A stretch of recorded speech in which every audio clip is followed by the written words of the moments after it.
Hello everyone, welcome back to my channel. If you are preparing for UPSC Civil Service examination or planning to start, this video is for you. One of the biggest mistakes aspirants make is a study without understanding the syllabus. Remember this, the UPSC syllabus is not just the list of topics, it is the roadmap to your selection. So, in this video, I will explain the complete UPSC Civil Service syllabus in simplest way. चलो फिर start करते हैं, देखते हैं क्या है. First of all, we understanding the examination. UPSC Civil Service examination has three stages: prelims, mains, interview. Prelims is objective type of examination.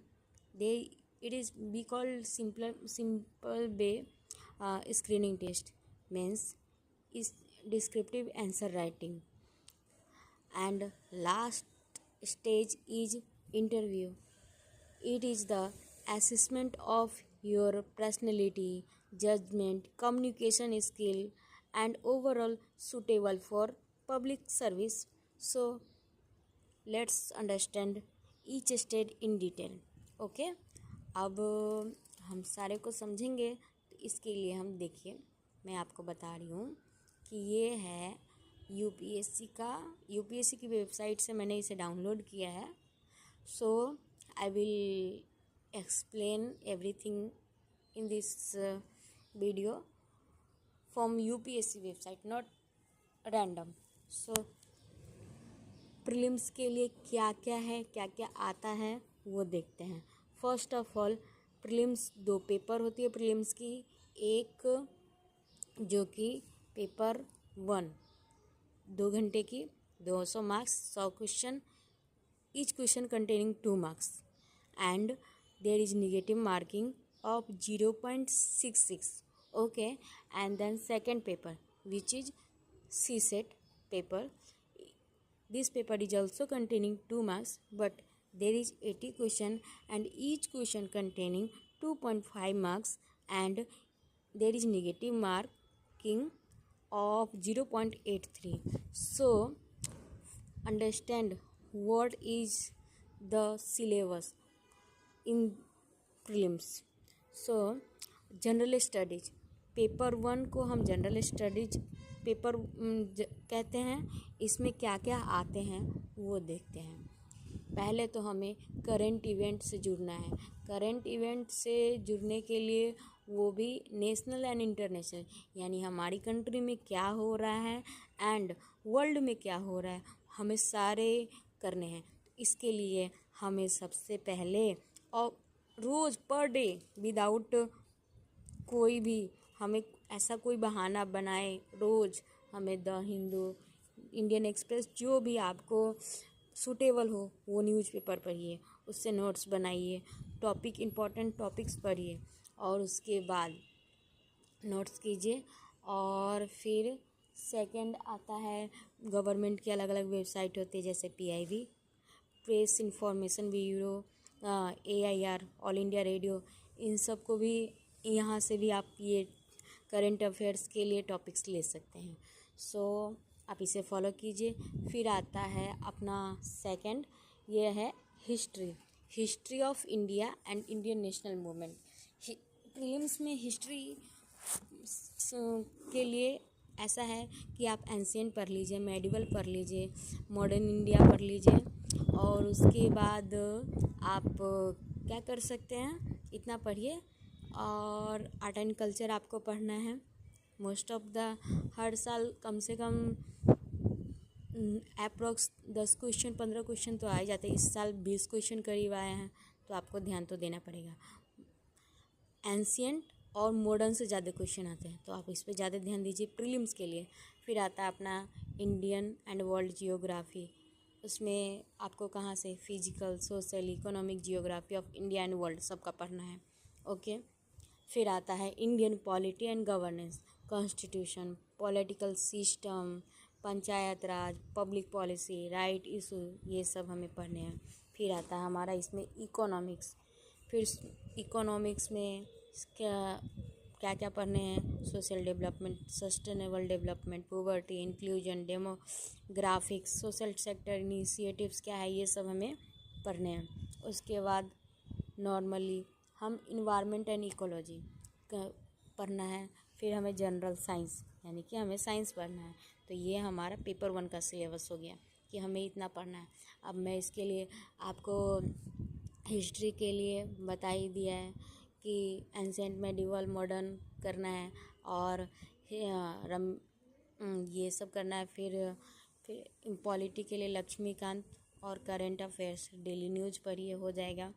उसके बाद वैसे तो मैं कराने वाली हूँ, साथ साथ आप भी थोड़ा कीजिए और मैं तो कराऊंगी ही। ओके, एंड देन हम आते हैं सेकंड पेपर पे। सेकंड पेपर जो कि ये अपना है सी सेट का। सी सेट में आपका कॉम्प्रीहेंशन, फिर interpersonal skill including communication skill, logical reasoning, analytical ability, decision making, problem solving, general mental ability, basic numeracy and क्या है कि 10th क्लास तक।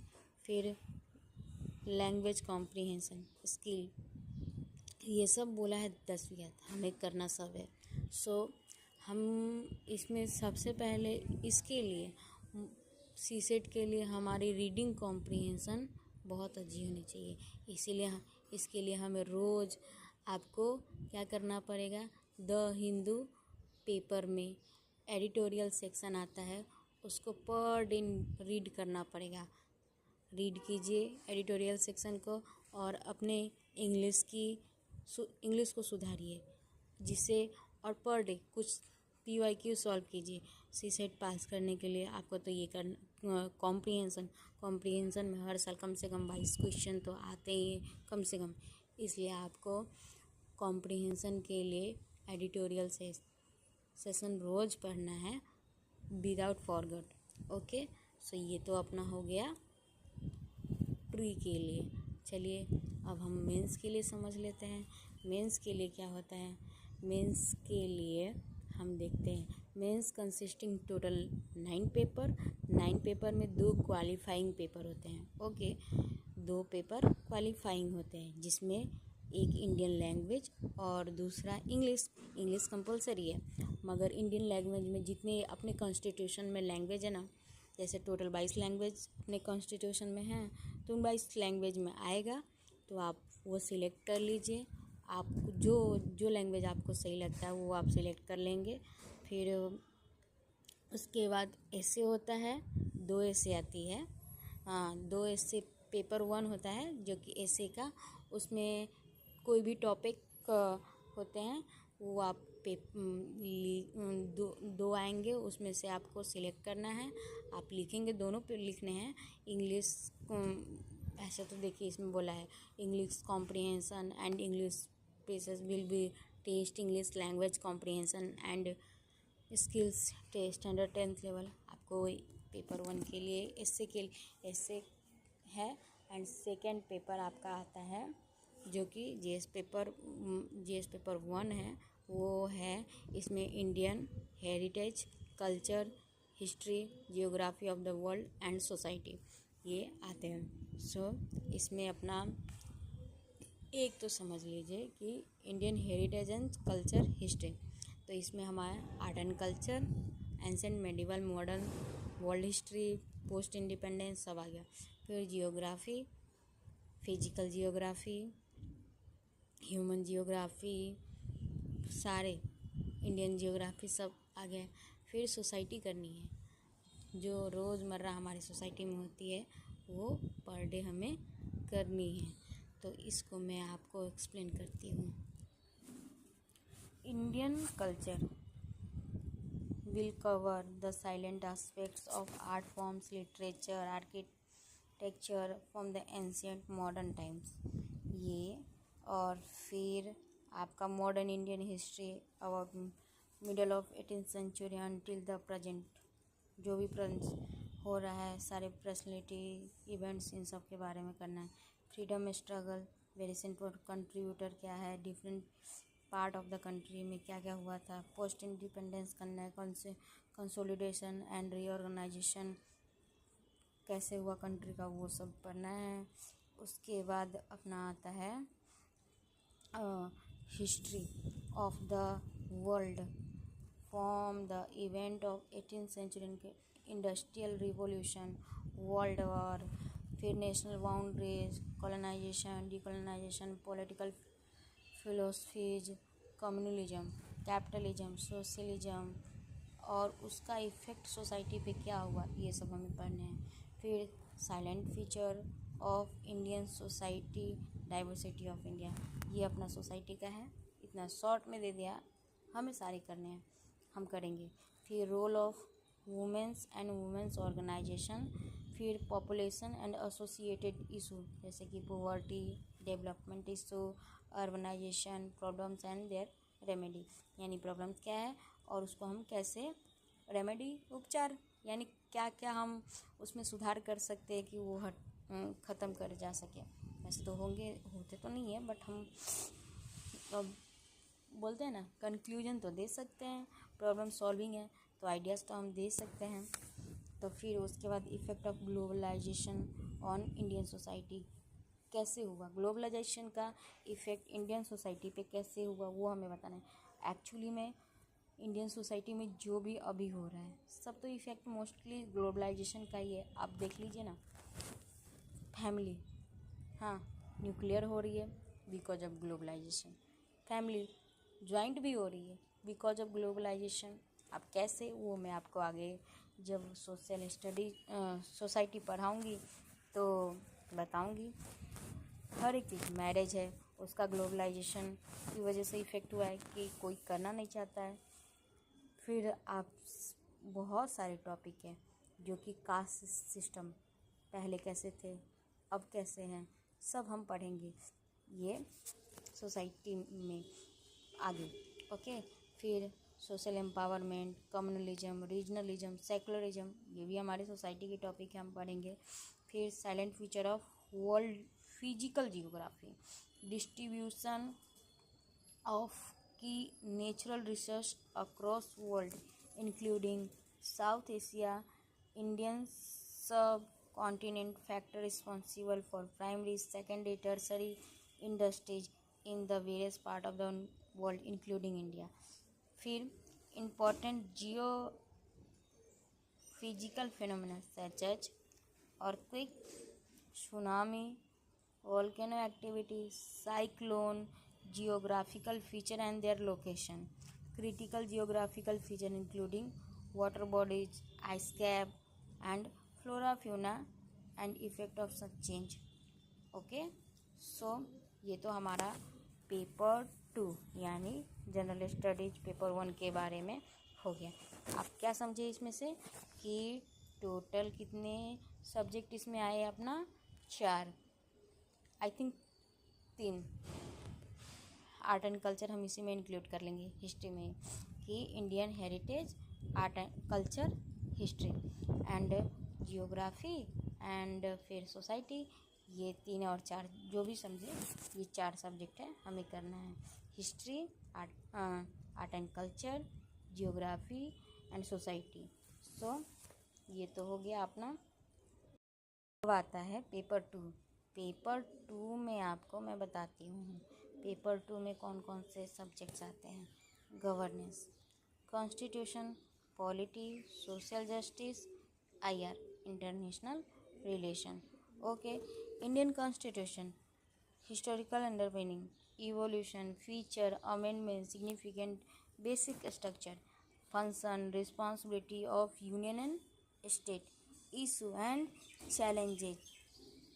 फिर federal structure, devolution of power, finance up to local level and challenges therein. फिर separation of power between various organs.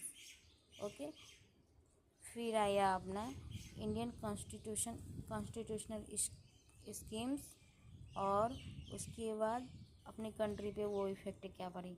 Okay, then अपना आ गया silent feature of RPA, representation of people act. फिर constitution के different post होते हैं, उन post power, function, उसकी responsibility क्या है, वो सारे के बारे में हमें करना है। Statutory, regulatory, various quasi body है, उन सब के बारे में पढ़ना है। गवर्नमेंट की policy, intervention for development sectors issue rising, design implementation कैसे करना है, वो सब करना है। फिर development process and development industry, role of NGO, self help group, various groups and association, donor, charity, institutional and other stakeholder के बारे में पढ़ना है। फिर वेलफेयर स्कीम्स, ये अपना सोशल जस्टिस में आ जाता है। Welfare schemes, population of centre and state. उसके बाद परफॉर्मेंस क्या है स्कीम्स का, मैकेनिज्म, इंस्टीट्यूट, बॉडी, सब बेटरमेंट कैसे वनरेबल सेक्शन को कर सकते हैं, वो सब है। उसके बाद है कि इशू, ये भी सोशल जस्टिस में आते हैं। Issue related to development and management of social sector, health, education, human resource, poverty and hunger के बारे में हमें पढ़ना है।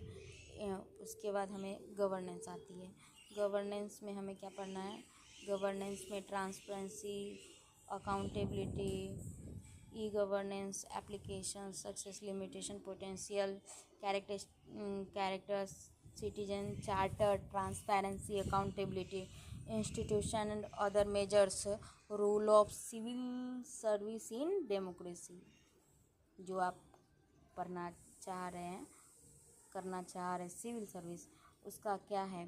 फिर इंडिया एंड उसके नेबर के साथ रिलेशन क्या है, ये अपना आईआर में हो जाता है, यानी कि हो गया अपना।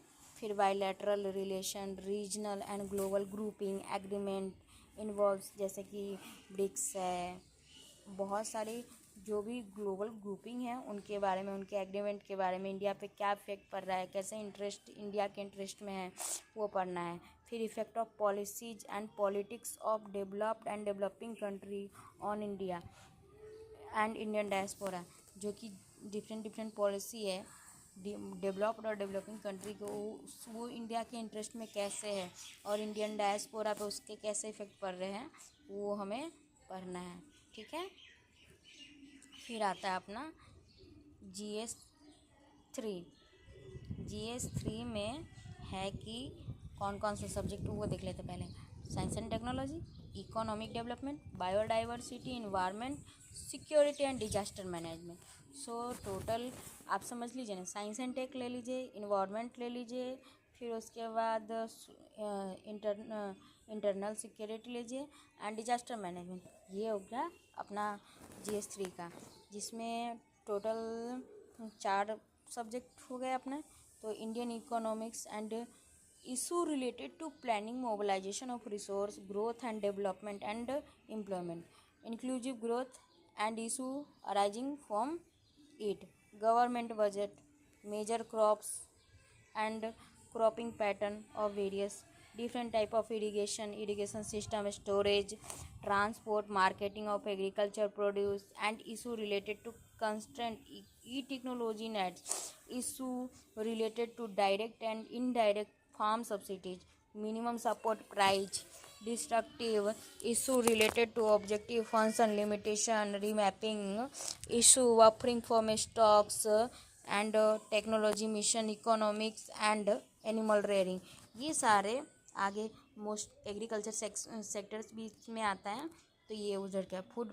फिर देखिए यहाँ पे food processing unit, related industries, India scope, significance, location, upstream, downstream requirement, supply chain management.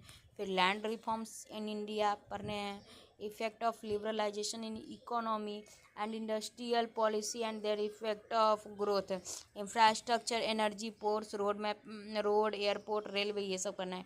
Invest model, science and technology आ गया, तो उसमें development and their application, current में जो भी हो रहा है ना वो करना है, एवरीडे लाइफ में जो भी हो रहा है। Achievement of Indian science and technology, क्या क्या है वो देख के करना है। Indigenous technology, developing new technology, जो भी न्यू टेक्नोलॉजी आ रही है उसके बारे में करना। Awareness of IT field, space, computer science, robotic, nano technology, biotechnology, issue related to intellectual property rights, ये सब हमें करना है। यानी जो भी स्पेस, आज तो देख ही रहे स्पेस में पर डे पर कुछ ना कुछ न्यूज आ ही रही है।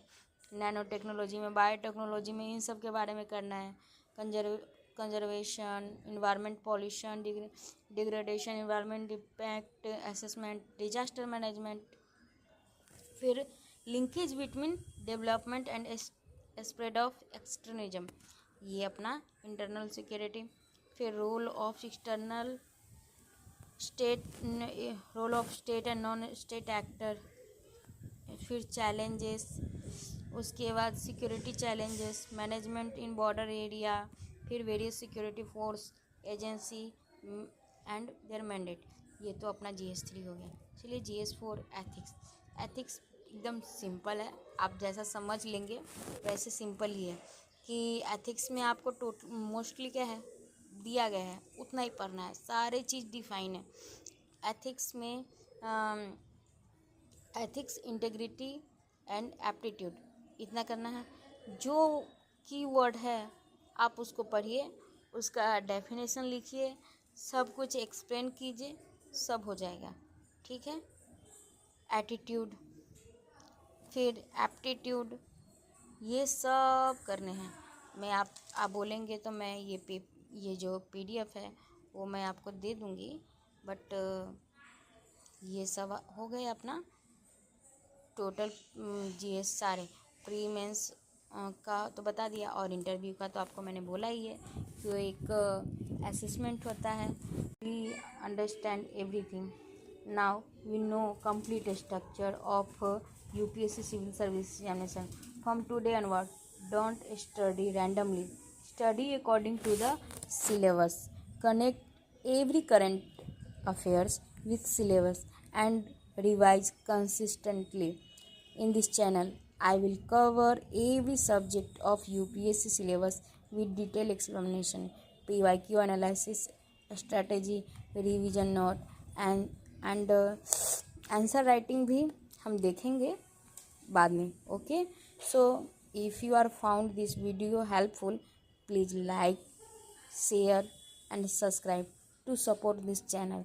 Thank you for watching. Bye bye. Have a nice day.